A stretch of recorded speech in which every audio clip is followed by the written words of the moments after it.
2-week break, but we are back. Well, there were people betting against us. There were people betting on us. There are people betting $2 on balls and strikes in this country. There's people betting on their own team to win when they're not even playing. I thought this was America. I thought this was America, Jake, the home of the free.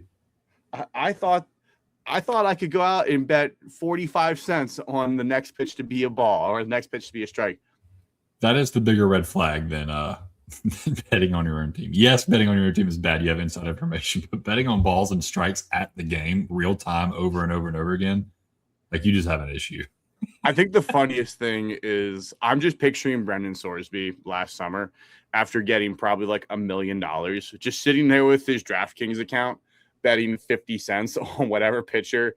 All right, 2-1 count, bet strike, up, rebet, ball with like 50 cents. Just sitting here with an account balance of like a couple $1,000 and just betting 50 cents on balls and strikes. Yeah, it's like what I equate that to is at Indiana, he was smoking a cigarette. It's like, you probably really shouldn't do that. It's not good for you, but whatever. Like, if you get caught, oh well. But when he started betting on the baseball games, that's chain smoking, baby. He's smoking a pack a day. He's lighting the next cigarette with the previous cigarette. Like he's taking the tip of the cigarette, lighting the next one, and just going at it. Ripping darts. A couple packs a day. Just living life while you can. But you know what? I bet there's no Texas Tech wide receivers on your list. I mean, who is that 5-star wide receiver that bounced back and forth? I'm trying to think of. Oh my gosh, I forgot his name too. Where is he now? I think he's at Texas Tech. I am totally blanking on his name. Micah Hudson, who had 8 catches for 112 yards last year, but had 2 touchdowns. But the year prior, 8 catches for 123 yards. So this 5-star has 16 catches in his career. This is why you do not take recruiting rankings, as bold. Yeah. It's because not every guy is going to pan out. Not every guy is going to be a superstar. I mean, Micah Hudson these people had Jeremiah Smith as a 5-star, and I don't know if he would even start over Malik Neighbors. So I saw probably the worst take on the internet yesterday when it came to this. I didn't see anything about this Malik Neighbors, Jeremiah Smith thing. I just kept seeing it pop up, and I was like, what are we doing? Like, this is prime off season. Like, we have April. We have nothing else to talk about. Well, we're talking about Jeremiah Smith versus Malik Neighbors right now.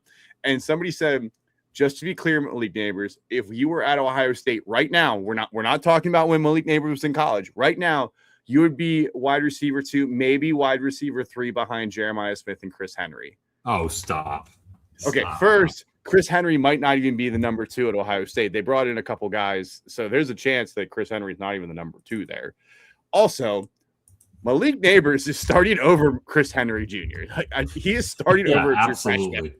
Malik Neighbors has had an actually good NFL stat so far, where Chris Henry Jr. hasn't taken an actual snap in college yet. So let's calm down. I'm all in for hot takes, but let's keep them on planet Earth here. That is on the surface of the sun. I mean, Malik Neighbors only had 1,200 yards his rookie year in the NFL on a terrible Giants team. I don't even know who was throwing the ball that year. Was it Russell Wilson or something like that? It was Russell Wilson. He had 1,200 yards of Russell Wilson throwing the ball. Built different. Let's pump the brakes here a little bit. Pump the brakes. Malik Neighbors is better than Chris Henry Jr. right now. 10 years from now, I don't know. I don't really care to have the debate, but that's one of the dumbest takes I saw on the internet. But you know what? We can talk about top 10 receivers. We can dive into some top 10 receivers here. And after each one, we have to say if or if not Malik Neighbors would start over them.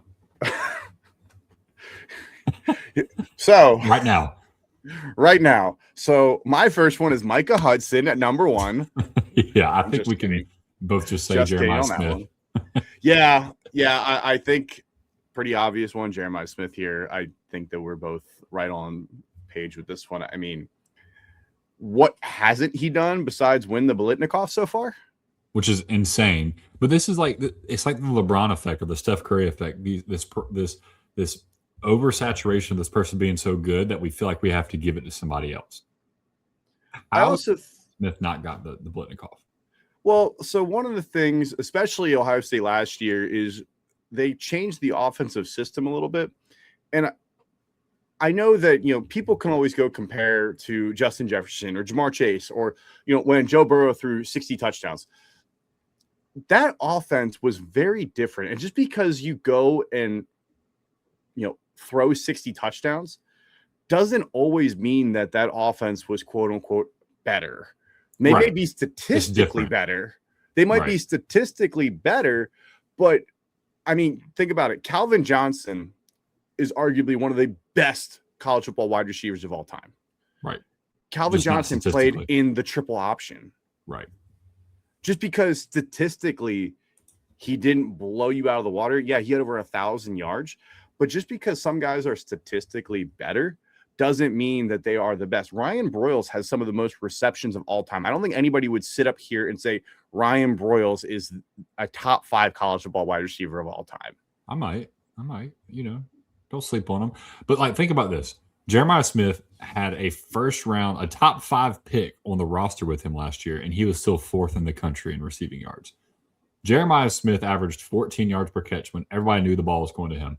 Jeremiah Smith had 12 touchdowns on 87 catches and caught 80% of his targets. That doesn't mean that he dropped the ball. That means he was targeted, and 80% of the time he's catching the freaking football. That is unbelievable. He was targeted 109 times and had 87 catches. That I don't think people realize that means that's errant throws, that's good throws, that's bad throws, that's whatever. He's catching his freshman year. He had one drop, and it was his very, very first attempt. Bust. It was his very first one. After that, he didn't drop a pass the rest of the season. And then obviously he catches the game-winning pass against Notre Dame to win the national championship. It just shows how important he is to that team. That game on the line. Who are they going to? They went to the true freshman. Jake, why is there a rocking chair behind you? So we don't really have a spot in our house for right now. I'm gonna be 100% honest. We just don't really have a spot, and that's been in our family for 30 years, and so it's just in my office. I need Gibble to be in that chair next time we podcast. That's kind of weird. I'll make sure that he hears this portion, but that might be a little bit awkward for him to just sit there and. I think that would be fantastic. We need somebody in that chair. Kind of might be kind of weird. We'll talk. Might be kind of weird. We'll talk about that further. Jeremiah Smith, consensus number 1. I think consensus number 2 is pretty obvious here too. I think I got Malachi Toney here. I think that's a pretty obvious one. Malachi Toney had 109 catches, the true freshman, and the whole Ryan Williams. He was 17. He enrolled early and finished with 100 catches. I mean, his ability to be a game breaker after the catch is insane. One of the absolute true playmakers that is he going to route you up? He still has some room to grow on that for sure. I mean, he was 17, but his ability to just, if you get him in space, he could go 30, 40, 50 yards without a question. And what's crazy is he was a true freshman last year, like you're saying, should have been a senior in high school. And he was the focal point at the runner-up to the national championship of that offense. Like that, think about that. And again, similar to Jeremiah Smith, he caught 77% of his catches, of his targets, was targeted 141 times as a true freshman. And that doesn't even include his running attempts. He was the focal point of that offense, and they wanted just to manufacture touches for Malachi Toney in any opportunity they could. He was 5th in the country in receiving yards as a freshman. It's just what he was able to do should not be disregarded. Very, very talented kid. I really hope he's got one bad game in him next year, and that's against Clemson and Death Valley. But other than that, I hope he doesn't have a sophomore slump, because this is a guy who can really Chris Collinsworth. Here's a guy that can take off and really maybe start rewriting some of the college football record books in terms of all-purpose yards, in terms of yards after catch, all that stuff, because he is phenomenal with the ball in his hands. Yeah, I'm interested to see kind of how his route tree grows, because if you go and look at some of his games, I mean, A&M and Ohio State, he combined in those 2 games for 10 catches for just 38 yards. Yep. Because those defenses, I mean, those were two of the best defenses in the country last year. Basically, they kept him in front of them the whole time. But Ole Miss, 5 catches, 81 yards. And then Indiana, 10 catches, 122 yards and a touchdown. I mean, he turned it on in the biggest moment. A couple of the other games, I mean, you talk about Pitt, Virginia Tech, over 100 yards. I mean, his first game against Notre Dame, he had 6 catches for 82 yards and a touchdown. He broke out on the opening night for them. That I think Darian Mensah is going to be better for him as well. Carson Beck, we saw the limits with his arm. You know, he just wasn't able to push the ball downfield as well. I think Mensah is going to be able to push it downfield more. I think Malachi Toney is going to be able to grow in year 2, having basically, I'm going to be honest, a better quarterback. I don't think that's that hot of a take. Mensah is a better quarterback than Carson Beck was last year. Absolutely. If Mensah is on Miami last year, we might be talking about Miami being national champions. They only lost by 6 points. And I don't like to use the NFL draft as like who's better in college, because that's not a 1-to-1 ratio.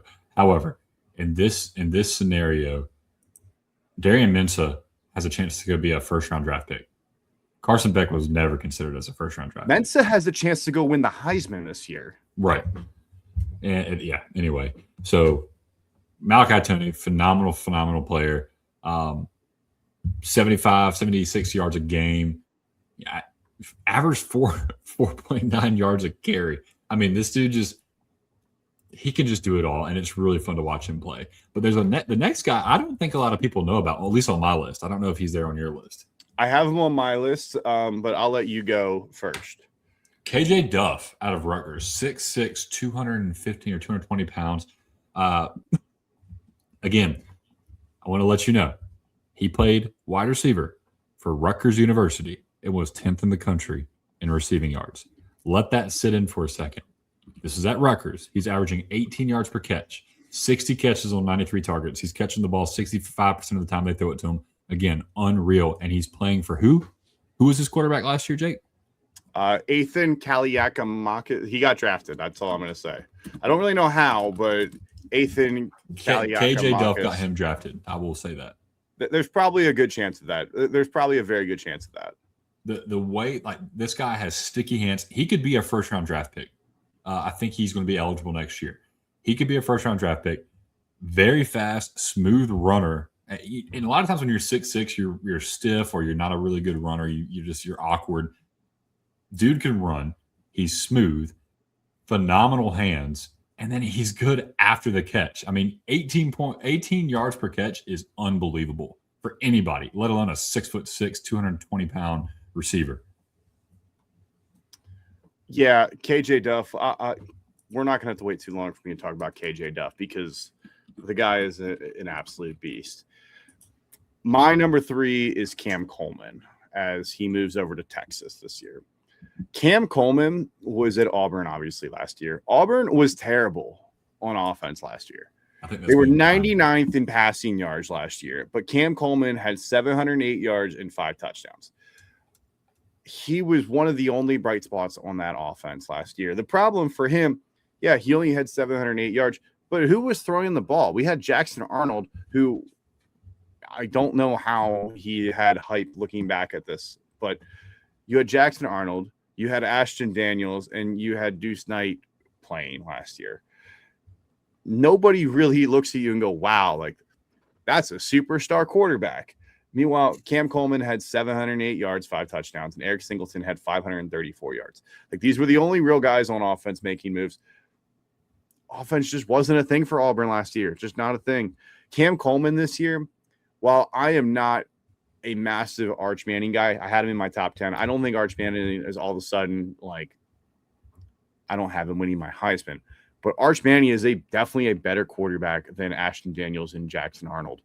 And putting him in a Steve Sarkisian offense with Ryan Wingo on the other side, I mean, this could be a lot of fun for Texas this year. Yeah, he's not going to be the only person on offense with the pulse. And regardless of what you think about Arch Manning, similar to what you're saying, he's going to take a step forward. Apparently, he was playing on a broken foot or something all last year. I hate hearing that when the season's over. I really do. I don't care. Everyone's freaking hurt. Right now, I'm getting blown up and calling every name by South Carolina fans because they're saying Dylan Stewart played hurt in the Palmetto Bowl last year when Blake Miller dominated him. You know what? I don't care. He was on the football field. Blake Miller probably hurt too. So if you're playing in November, if you're playing late in the season, you're probably dealing with something. It is It's not a contact sport. It is a collision sport. It is a violent sport. Yeah, saying that you were hurt 4 months later, like everybody's hurt. Every player is hurt. And you know what? My girlfriend goes to a different school. You don't just trust me, bro. Trust me. Yeah, just trust me. You wouldn't know her. She goes to a different school. Yeah, she goes to a different school, dude. You don't know her. She's in different classes. She's in those honors classes. You would never know. You're not in those honors classes. Couldn't imagine. My number 4, I have KJ Duff. You talked about it. KJ Duff had over 1,000 yards last year, led the nation with 22 contested catches, and he played at Rutgers. Was one of the only real threats for the Rutgers offense last year, and KJ Duff was holding them to a higher standard. I mean, the guy was one of the best wide receivers in the country. Ian Strong was also there. Ian Strong, I believe, is also back, which makes them one of the most underrated wide receiver duos in the country. Yeah. I don't think people realize how good Ian Strong is as well. The problem is I have literally no idea who is playing quarterback for. I was just about to ask that question. You know, I have literally no idea because the other two guys threw a combined 10 passes. So that is a major concern. The quarterback that's transferred from Alabama and Boston College. All right. So he's probably not going to be that good, but hey, maybe he can throw the ball. Hey, Dylan, just go out there. If you throw some interception, you throw some interceptions. But if you throw it up to Ian Strong and KJ Duff, I mean, you're probably going to score some points. Rutgers might at least be fun to watch this year when you've got Duff and Strong. Problem is, they're probably not going to win many games. If you're a Rutgers fan, at least you're excited about the upcoming year. Jake, they also have Antoine Raymond coming back, who we both had in our top 10 running backs. Hey, that offense is going to score points. Can they stop anybody? I have no idea. Can they throw the ball? Probably not, but there's at least fun players on offense. Jake, I'm going to drop a name of their third-string wide receiver in the chat. The Rutgers third-string wide receiver in the chat, and I want you to try and pronounce this name. Oh, boy, I couldn't even pronounce Ethan, whatever his name is, and I've seen his name for a ton of times. And now you're going to make me pronounce a third-string wide receiver that I've never heard of before? I was struggling with just Ian Strong. How do I do this? Notes? There's literally a thing called private chat on the right there. I don't see it. Oh, that thing that says private chat. I found it. All right, there you go.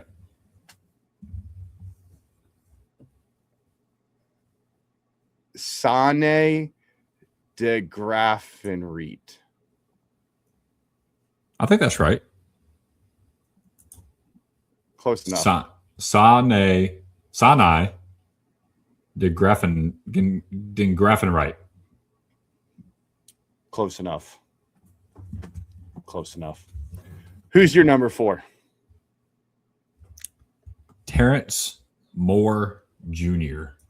TJ Moore out of Clemson.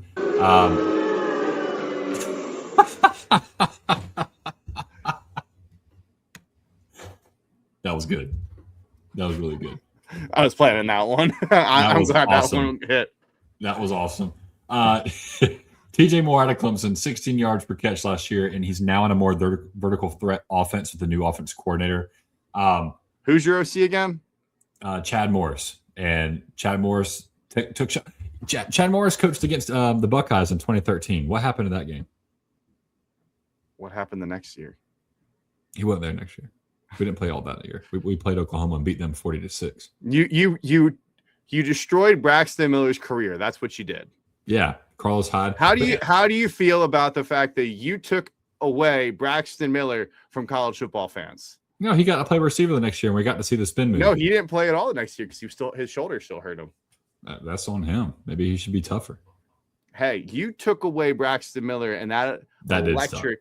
Actually, Clemson's the reason Ohio State won the national championship. If we're being honest. Yeah, you're welcome. Hope that helps you sleep at night. So TJ Moore, like I said, 16 yards per catch last year with Cade Klubnik throwing the football. Whatever you feel about Cade Klubnik, he's in a more vertical threat offense now with like I said, like with Chad Morris, and that's his skill set. If you go back and watch the South Carolina game, the Penn State game, the South Carolina game from the year prior, the games in which he does best, the SMU game when Chris Fazzina started, that's when he does his best, is when he's able to push the ball vertically or push his routes vertically and catch the ball and just beat guys one-on-one. And you have to think junior year, it's a money year, potential first-round guy. So I'm putting money that he bumps up to. Brandon Sorsby is putting money on the fact that TJ Moore will be the fourth best wide receiver next year out of Clemson. So do it with that what you may. He had 52 catches on 82 targets last year. 63% of the time he's catching the ball. Had some drops that you probably would have liked to not see. I think he cleans that up. I'm excited to see TJ Moore. And this might not be the last time you hear me say Clemson today. Really? Who's your fourth? Oh, no, you already said your fourth. You and your Clemson voice. This is great. I discovered sound effects where this will be good for future ones. I'm going to have to find some good sound effects. My fifth, I've got Deuce Robinson. Deuce Robinson out of Florida State. Yeah, you wish you had that sound effects, didn't you? Yeah, you wish you could find those. He had 56 catches for over 1,000 yards, 6 touchdowns. He averaged 19.3 yards per catch. He led the ACC in receiving yards last year. Had 300-yard games. I mean, he came back to Tallahassee. Florida State obviously has not been great. You had Tommy Castellanos last year. I'm not a big Ashton Daniels guy. I think he might be a better pure thrower than Castellanos, but this is just my limited research on Ashton Daniels, who didn't play much last year and was coming over from Stanford from a year prior. Ashton Daniels. I like and Ashton Daniels. Tommy Castellanos, who called his shot against Alabama, and that was the only shot that he hit all year. But did he hit the shot? Oh boy, he shot for the moon and hit it, and then he went off of the moon into space the rest of the way. Tommy Castellanos has always told me, aim for the moon, you might land in Tuscaloosa, where Alabama is quote is allegedly not going to bed and having people over and hanging out all night before they play Florida State. But I think Deuce Robinson, if Florida State is going to have a good year, I mean, Deuce Robinson overall was one of the best. There was some inconsistency there. 2 catches for 10 yards against Pitt. I mean, even Alabama only 2 catches for 18 yards. Broke out. Clemson each had 9 catches for 124 yards, even though they lost. Virginia Tech 6 catches, 134 yards and a touchdown. Like, he had some really big moments, but then there were also games he was just relatively quiet. He had multiple games with 2 or less catches. If you didn't have 100 yards on Clemson last year, you were doo-doo. So he's going to do it again. No. We don't have the 120th ranked pass off defense anymore. It'll be the 119th. That's 119th coming in. That's improvement, baby. So I think Deuce Robinson, I think he's having another big year this year. I think Ashton Daniels will be able to get on the ball a little more consistently. I think Deuce Robinson's numbers are also a little, inflated, because when you go for 173 yards against, is this East Texas A&M? Yeah, exactly. It's 173 yards against East Texas A&M. It's going to inflate your numbers a little bit. No offense, East Texas A&M, not great, but still, you had over 1,000 yards on 56 catches. It's nothing to shy away from, and you were averaging 20 yards a catch.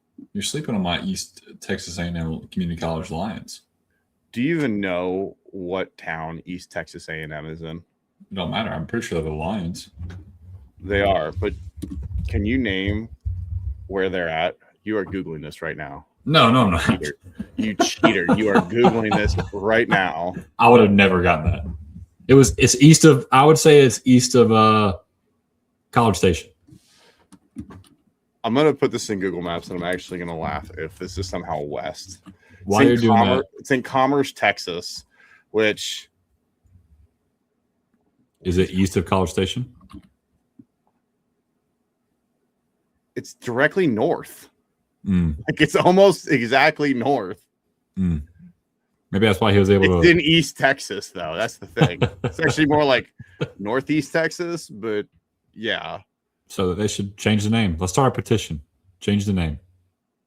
Yeah, change the name to Northeast Texas A&M. Until they change the name, I'm going to refer to them as the East Texas A&M Loins instead of Lions. Since you're messing up the never eat sour watermelon, I'm going to mess up the spelling of your name, and you're not a Loins and not a Lions. My fifth guy is Wyatt Young. So this is I think this is even more of a risk than my fourth guy is with TJ Moore. Wyatt Young. You love these Oklahoma State guys that came from North Texas. I really do. And specifically Wyatt Young. I think he's a phenomenal football player. He was third in the country last year in reception yards, 18 yards per catch. Just a phenomenal wide receiver. Really good, savvy route runner. Had 10 touchdowns last year, but he's moving to the Power 4 level. Maybe 5 is a little too rich. But I just think with his quarterback coming with him, who I'm also thinking will be the fifth best quarterback next year, I really think that Wyatt Young will have another great year. Will he be top 3? Maybe not. But will he be a top 10 receiver in terms of statistics? I think so. The offense isn't changing. The guy throwing the ball is not changing. The talent's just going to be a little bit more difficult. But if you can run routes, you can run routes. And we've seen that. And if Eric Morris didn't believe in Wyatt Young, he wasn't going to bring him with him.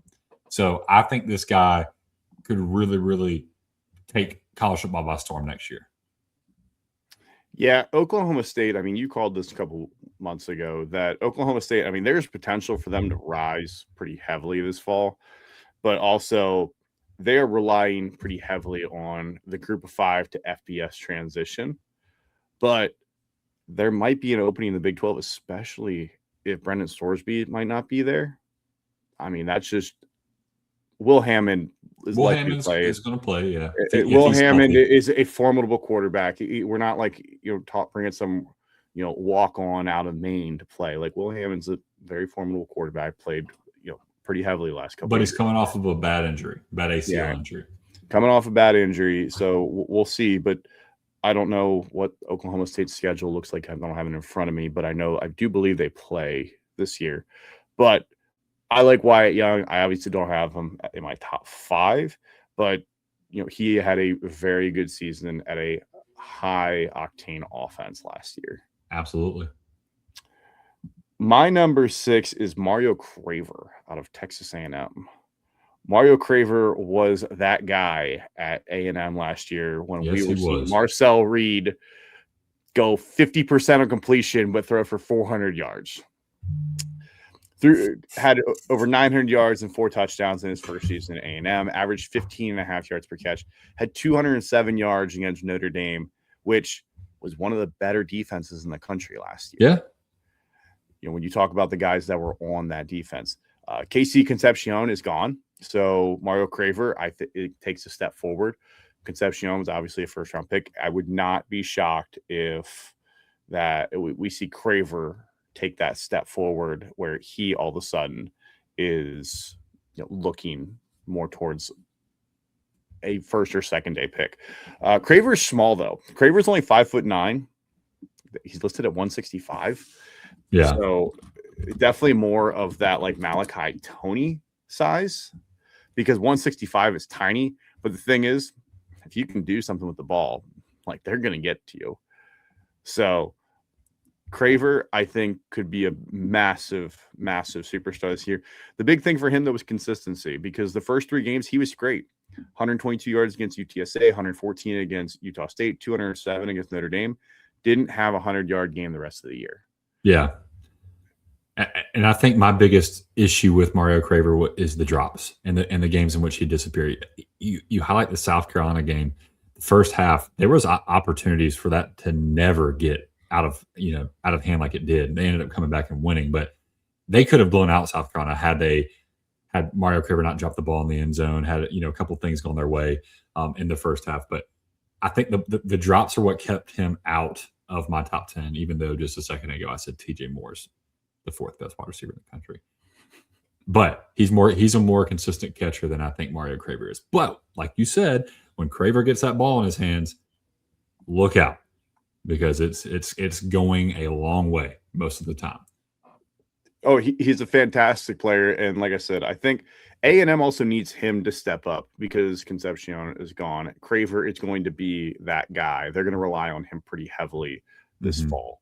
So I have Craver right there at 6. Who do you have at 6? I've got Deuce Robinson at 6, someone you've already talked about too, but I wanted to add this. He was 11th in the country in receiving yards with below average quarterback play, to the point where he was 40% of Florida State's pass production in 2025.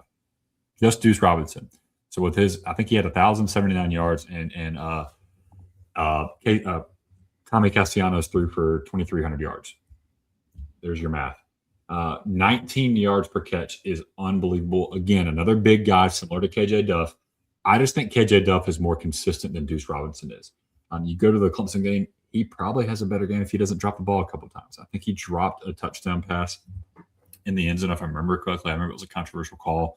I believe there was a situation against Virginia where he had a drop pass. So dropping the ball in key moments really hurts his ranking, but he's a phenomenal football player. Don't get it twisted. Like, I'm saying someone is the top 6 wide receiver in the country, and then you're having to compare him against the other top receivers in the country, you're going to get a little nitpicky. Deuce Robinson's a dude. Yeah, I already know how. I already mentioned how I feel about Deuce Robinson. I think he's going to be a stud for them this fall. Another quarterback change, though. The guy's moved around. Hopefully, this guy, Ashton Daniels, can get him the ball consistently. I really like Ashton Daniels. I think he's going to be better than people anticipate. I don't think Florida State fans are super excited about Ashton Daniels because right now they're following that mold the last couple of years of basically senior quarterback has played out his career kind of average and plays his final season at Florida State hoping to take that jump. You did that with DJU. Now they did it with Tommy Castellanos. Now with Ashton Daniels. Like, I understand why some people don't like the rotating quarterbacks. You want to see guys develop and you want to see them get better. And bringing in I don't want to say washed quarterback, but DJU was definitely washed. Tommy Castellanos, had moments, but obviously wasn't a superstar. Ashton Daniels, same thing.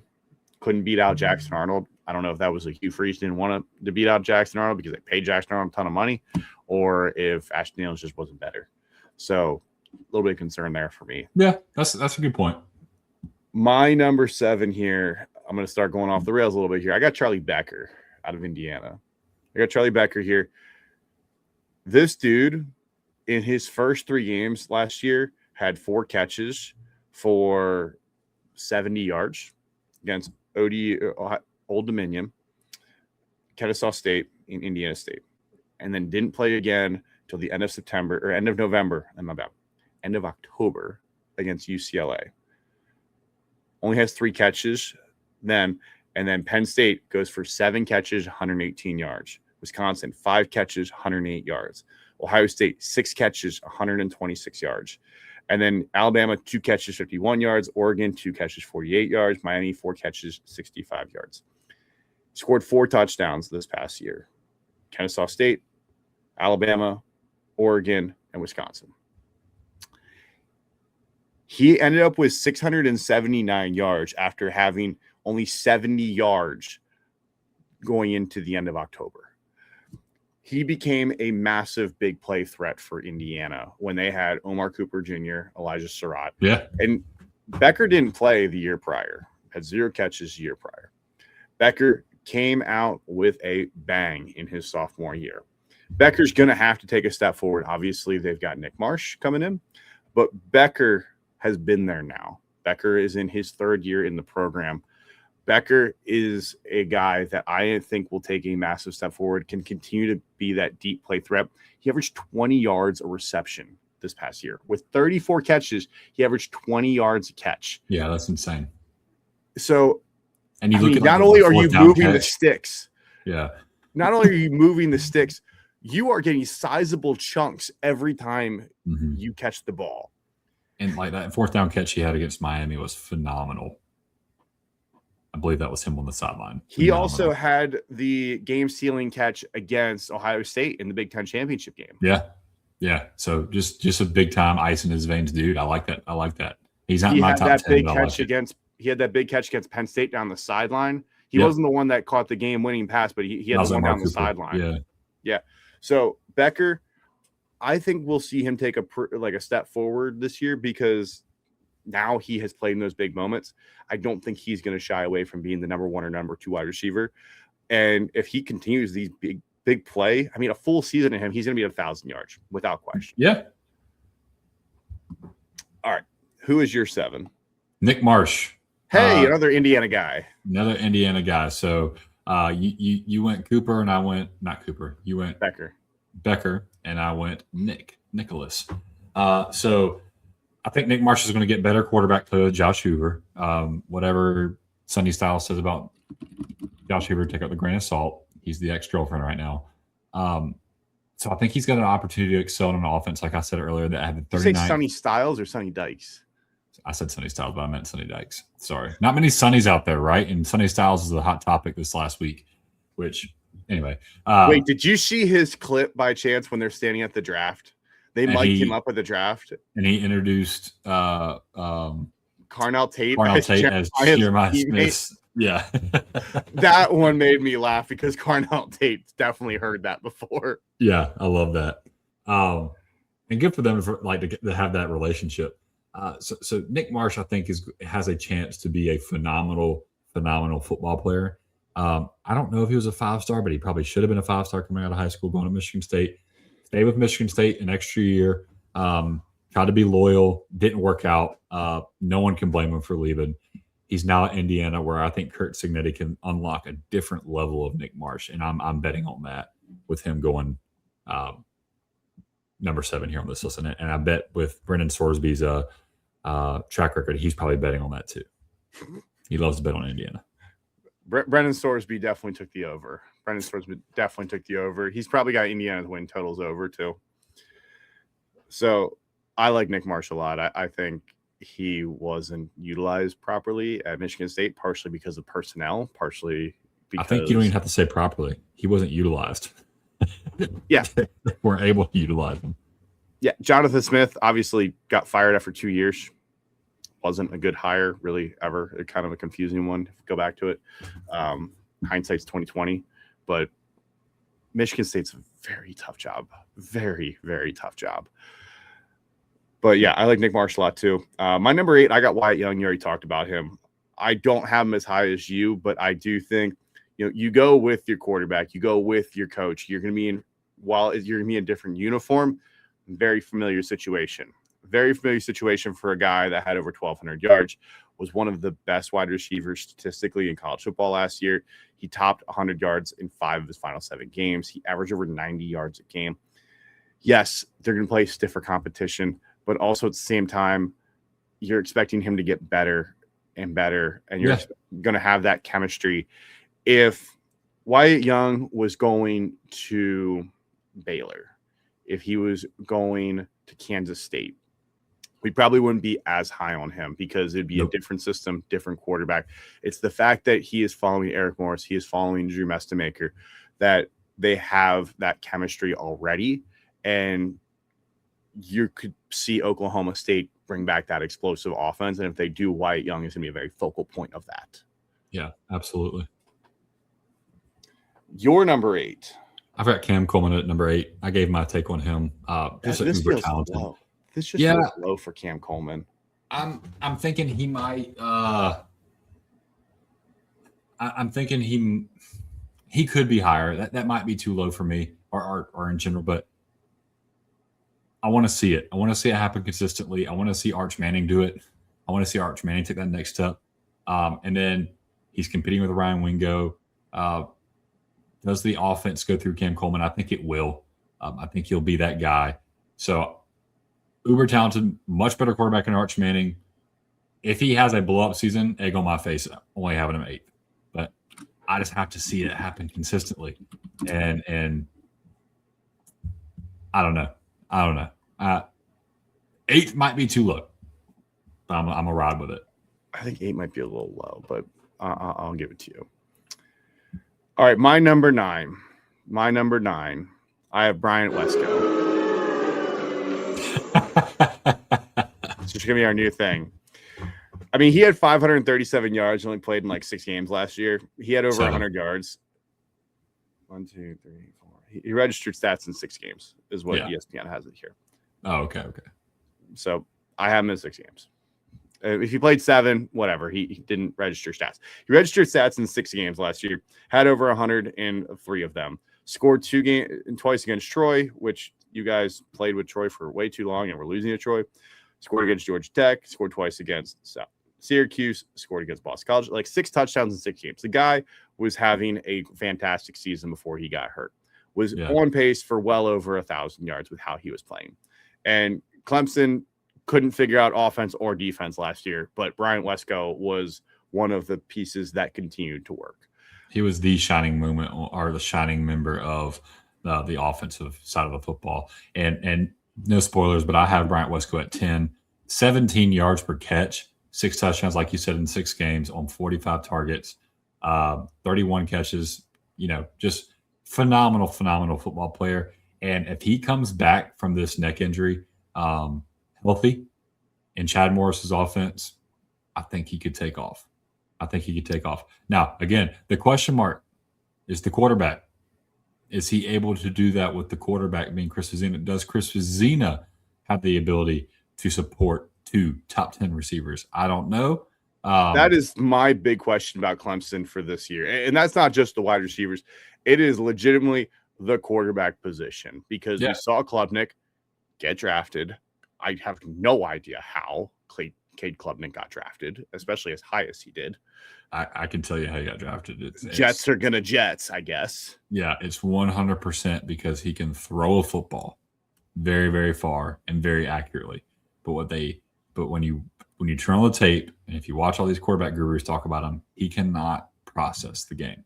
Can't do it. No. It almost feels like he just like collapses under pressure. Yeah. Just when the moment gets too big, he just cannot handle the moment. He has at times, but Cade Klubnik, I mean, Vezina, maybe it was a Dabo thing. Seniority, didn't want to give Vezina a thing. You're going to know better than me, but also was he really that good? Like, is Vezina going to be good? I mean, I guess we won't know until they actually play football here this fall. Luckily for him, start flying. He's got TJ Moore. He's hopefully got Bryant Wesco. I think if Bryant Wesco comes back healthy, I think Bryant Wesco could jump up this list for sure. It would not shock me at the end of the year if Bryant Wesco is a top 5, 6, 7 wide receiver, because if he plays a full year, the guy is a stud. Absolute stud in the making. But if Vezina can't get him the ball, he's going to be looked less favorably, even if it's the quarterback's fault. Who is your number 9? Cooper Barkate, Miami. So he was Darian Mintz's go-to guy at Duke. He will be the wide receiver too. So in his benefit, that will help him because he's not going to be able to be double teamed. He was still 9th in the country in receiving yards at Duke. So if he's not the wide receiver 1 and he's still able to be targeted a good bit, I think he can be around that same range, but it'd be a lot more effective and explosive. So he definitely won't be wide receiver 1 at Miami. Correct. He'll be at least, or he'll be at most the 2. I'm trying to think of who else they have in that wide receiver room, but you also have Mark Fletcher. So the offense is a lot more complete at Miami than it was at Duke. I'm not hating on Nate Shepard. He was a good running back. I don't even know if he was there last year, but regardless, I think Cooper Barkate has a chance to be a top 10 receiver. He did exponential things at Duke. You never see Duke wide receivers do what he did last year. Harvard transfer. Vandarius Jacobs from Miami. South Carolina. Oh, no, South Carolina, yeah. He transferred there. So he is one of them. They also have Josiah Trotter, who I think people have been thinking was going to break out and really hasn't broke out. Nobody else that really speaks out to any sort of potential. Yeah. Cooper Barkate should be the number 2. He was fantastic at Duke, and he's following Darian Mensah. It makes a lot of sense. There's going to be a good relationship there. I mean, Mentz is going to be able to find Toney pretty easily. Barcade, I mean, you already have the familiarity, the chemistry there. I think that's going to be a really good combination. Your number 10, I'll let you go because you already kind of talked about it a little bit. If you want to elaborate on Bryant Wesco. No, Bryant Wesco, and it all comes down to his health, and it comes down to two things: health and quarterback. When he talked about that, I think I saw him at practice. He's running well. I've seen videos of him at private workouts. He's running well. He's moving well. I don't think he takes a step back. I think he takes a step forward. So, and he seems like the guy, from what I've heard from like the coaches over there, he's a guy that when he's hurt, he's taking that as an opportunity to improve his game in other aspects. So he's not someone who's just going to sit there and say, woe is me and quit or take time off. He was probably developing his mental game. So I think Bryant Wesco has a chance. I mean, honestly, if you have two really good receivers, that could help out the quarterback play a little bit better if he's able to process the game. I played for Coach Morris. I've seen how he teaches. Phenomenal teacher. I don't know Garrett Riley, but I'm just going to assume he's a terrorist because of how our offense has been. So Chad Morris, great teacher. Garrett Riley, terrorist. So obviously the Chris Mazzina has to play better with a teacher rather than a terrorist. I hope Garrett Riley. Where is he at? Missouri. He is an offensive analyst for Missouri.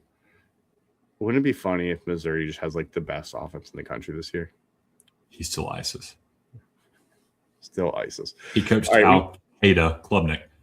Al-Qaeda Klubnik. Yeah. I'm sure Cade would love to hear you call him that. No, I don't think that about him. My number 10, Riley, maybe. We already talked about my number 10. I have Nick Marsh here. Severely underutilized at Michigan State. You know, he had 1,200 yards over the last 2 seasons for a program that really couldn't get much going offensively ever, just at any time in any game. And they were pretty much terrible at all times. But Nick Marsh, one of the bright spots for them, I guess you could call it. I mean, they went 4-8 last year. There's not much you can do when you're giving up 40 points a game. Nick Marsh really can't go out and there play defense. When you're giving up 38 points to UCLA, to Nebraska. Wait a minute. 45. I'm pretty sure Nick Marsh played some defense last year, like in a third and long situation, or like a in the game situation. Maybe I'm wrong. It wouldn't shock me that Jonathan Smith would do that, being like, "Hey, we don't know how to play defense, so let's just go put the guy who catches balls out there." I'm being sort of a smart aleck, but that's like when the Patriots put Gronk or Randy Moss out there on the Hail Mary attempts just to get them to knock the ball down. That always reminds me of the Miami touchdown where Gronk just couldn't stay on his feet to tackle the guy as he scores the touchdown to win the game against the Patriots and might just ruin their season. It was awesome. It's beautiful. Back when the Patriots sucked, but they might suck again here soon if Mike doesn't get it in order, and he decides he wants to share Spotify playlist. Did you see that? This story gets weirder and weirder, and then he changed the name to Tider or Carty, which are his 2 kids' names, Tate and Carter. I'm like, whoa. One of the craziest things about that whole thing is just the fact that the internet has just been the biggest sleuth and finding all this like really random information about this whole thing. Do you think if both of them would have just owned up to it at the very beginning that the internet would still be digging into it like this? No, I don't think so either. No, I think if they had both just come out and had made statements of like, "Yep, screwed up. Hey, we screwed up. I'm going to marriage counseling. We're going to do this. We're going to do that." Speaking of that, sorry to Mike Vrabel sorry to the Vrabels. Besides Mike, his kids, his wife, this is a horrible situation for them. I am going to make fun of Mike Vrabel here. What is counseling? Like, do you think the counselor just holds up 2 pictures and says, "Mike, which one's your wife? Is it this one or is it this one?" Okay, hold on. I love how he went to counseling for like 2 days. Yeah, buddy. Which one is your wife? Is it the Italian woman that you have not been married to for 25 years? Or is it the blonde woman that you have been married to for 25 years? Is it the lady that you talk to about football? Or is it the lady that you talk to about the deep, dark secrets of your entire being? So I saw a meme. It was the Tiger Woods meme where he's driving with Mike Vrabel at passer sheet and Brendan Swordsby in the back. I was like, this meme is a month old at this point, but somehow it just keeps delivering. We got some goons in the car. Who's your honorable mention for these wide receivers? I want to make sure I mentioned DeCorian Moore, Evan Stewart, healthy Evan Stewart, the ghost of Ryan Coleman Williams, and then the last two, Isaiah Satania. I think they're going to have they could have better quarterback play out of John Mateer. I think he might take a next step up. You think he's going to bet on himself? Yeah, you can't say that anymore. Jaden Greathouse is another one that I think with CJ Carr being his quarterback could really take a huge step forward. And Isaiah Horton, I thought really stepped up late for Alabama. So I know I just gave like 45 honorable mentions, but you know what? Let me just list Clemson's other receivers on their depth chart, and that'll be my honorable mentions. Can I do that? Isaiah Horton's also at Texas A&M now. Didn't know that. So that is another reason why potentially could be a little more intriguing there. You know, he's not on my honorable mentions. I think if I'm picking one, it's Evan Stewart, because I think Evan Stewart, people kind of forgot about him last year because he was injured all year. And Dante Moore could have really used Evan Stewart throughout the year. Obviously, you know, they won most of their games, lost Indiana twice. But I think getting a healthy Evan Stewart back and a guy who was basically able to start practicing towards, you know, basically the playoff time. I don't know what he did all spring. I'm guessing they probably were conservative with him, but also wanting to like get him going. I think Evan Stewart could be a major X factor for this Oregon offense this fall. Can I get an obscure one? Yeah. Amari Thomas out of Houston. I have two honorable mentions listed. It's Amari Thomas and Evan Stewart. Okay. So Amari Thomas is a freaking baller. And I think he can be huge for Houston and Willie Fritz and the boys. I feel like you have to say, like, when you mention Willie Fritz, you have to say Willie Fritz and the boys. And the boys. Houston underrated, won 10 games last year. So, I mean, another year. Obviously, they brought in that 5-star quarterback, but it sounds like Connor Wegman's probably going to still be the starter. Wow. I kind of figure that they're going to probably rotate the 5-star quarterback in, kind of similar to like how Michigan did with J.J. McCarthy his freshman year. You're going to find ways to get the kid on the field. That way he can play. You're not going to truly redshirt him, but you want to get him involved early. But yeah. Anything else from you here? We had 2 weeks off. Any other comments you've been dying to make? I can't wait for conference preview season. I can't wait. to announce my next dark horse. I'm not saying that I'm a savant when it comes to that, but humbly, I'm 2 for 2 with Indiana and last year Virginia. So if you want a dark horse pick, I'm not saying listen to me. I miss a lot, but buddy, when it comes to dark, I know my dark horses. Hit on them dark horses. Hit on that. That'll be a good T-shirt. New T-shirt idea. Well, that does it for this week's episode. Back again next week for tight ends. I know everyone's probably pumped to talk about tight ends next week. Do our top 10 tight ends. If you're not doing so already, make sure to check out thewalkonredshirts.com. Go check it. Follow us out on Twitter, Instagram, Facebook, YouTube, anywhere you get any of your social media content. We are probably there. Go give us a follow or subscribe to the podcast, wherever you guys do it. If you think it's good, give us 5 stars. If you don't, give us 4 stars. Any rating helps us out. With that being said, we'll see everybody again next week.